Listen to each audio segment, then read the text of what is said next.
vast plain of North India is the cockpit of the Indian Empire. Countless battles have been fought for the possession of this barren land, the gateway to the riches of the south. At Delhi, excessive cities have been built by conquering invaders. Each has fallen into disuse and decay. But there's an ancient legend in the Hindustan that the ninth city will endure and will rule forever. These cities of the early conquerors are now a huddle of impressive ruins. Not until the Emperor Babur swept down with the sword of Islam from the north did a foreign power become a force in Hindu India.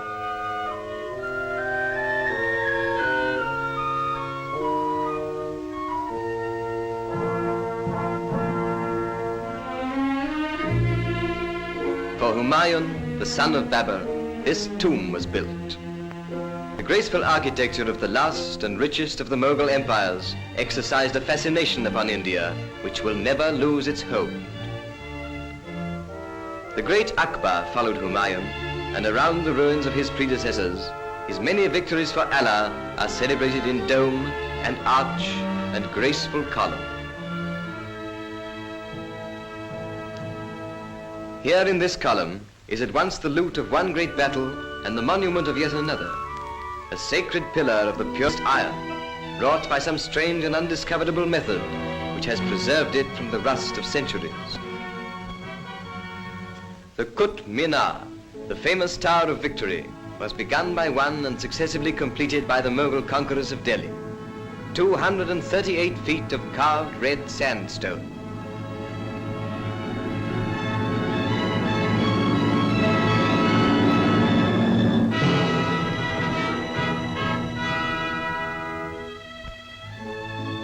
The great mosque of the Mughals, the greatest in all India, center of the native city of Delhi of today, commemorates the vast Mohammedan invasion from Baluchistan.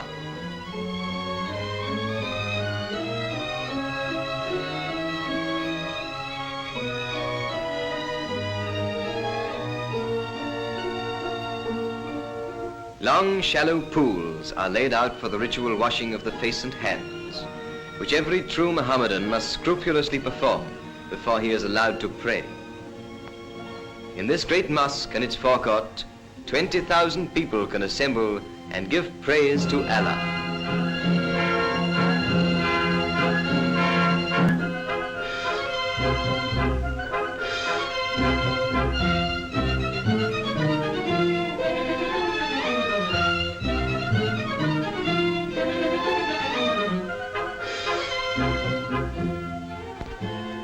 More beautiful but smaller is the Pearl Mosque, pinnacle of Mughal art in Delhi. Only a little less renowned than the famous Taj Mahal, built by the beauty-loving Shah Jahan as a memorial to his wife. Pacified by the victorious wars of Akbar, Delhi and the Hindustan now entered upon the richest period of their ancient culture under Akbar's son, the royal Shah Jahan. The Delhi of that time, the era of the greatest Persian poets, became enchanted by the love of beauty for itself alone. The palace of Old Delhi was athrong with men and women of high caste. Such women as these adorned the palace gardens, the stamp of aristocracy upon their brows, the color of their robes ablaze against the dark green cypresses. Before it is put on, the Indian sari, the flowing robe of Indian women, is the most shapeless garment in the world. Each of them is nothing more than one straight length of silk, 10 yards long and some 2 or 3 feet wide. But interwoven with its threads of silver and gold, deep hemmed with solid precious metal, and fastened only on the right hip and on the left shoulder, it can be made to drape the figure in a manner to outmatch a Paris gown. The high caste Indian women wear upon their brows the blood-red mark or puja of the Brahmins.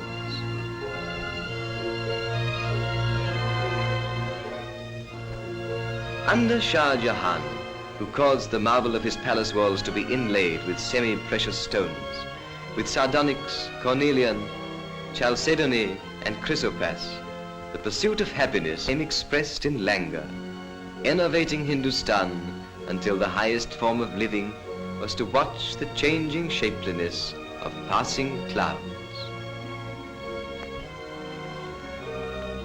But the ninth, enduring Delhi, had then yet to be erected.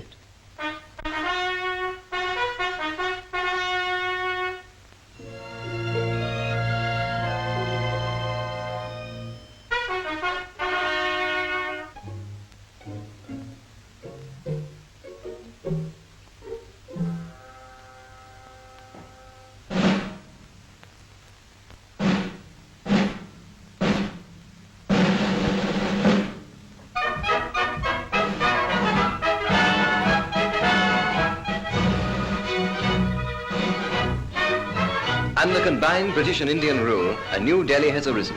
A Delhi which has kept and added to the beauty of the old, but without its dreamy lassitude.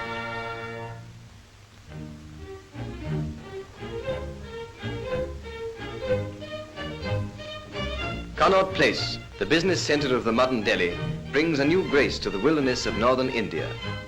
The British, with their national love of lawns and flowers, have taught the Indians to lay out an entire with the beauty once confined to tombs and temples and to palace gardens.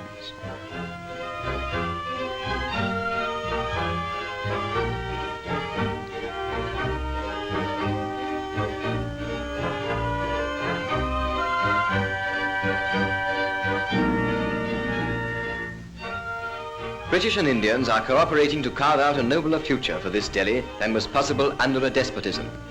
In this, the magnificent House of Assembly, British, Muslims and Hindus combine in governing.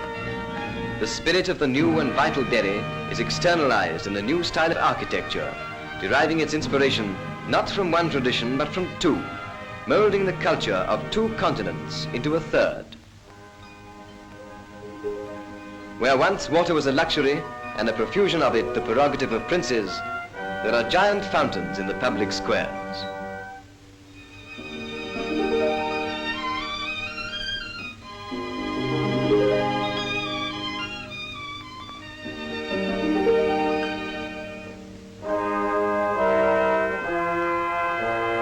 Neither Saracen nor British, the new Delhi is near India, retaining the motives of old Delhi and dignifying them with a new austerity. Yet the lilting grace that made the beautiful, the almost effeminate Pearl Mosque, has softened the austere geometry of modern architecture. The new Delhi is dynamic, but no less inspiring than the old.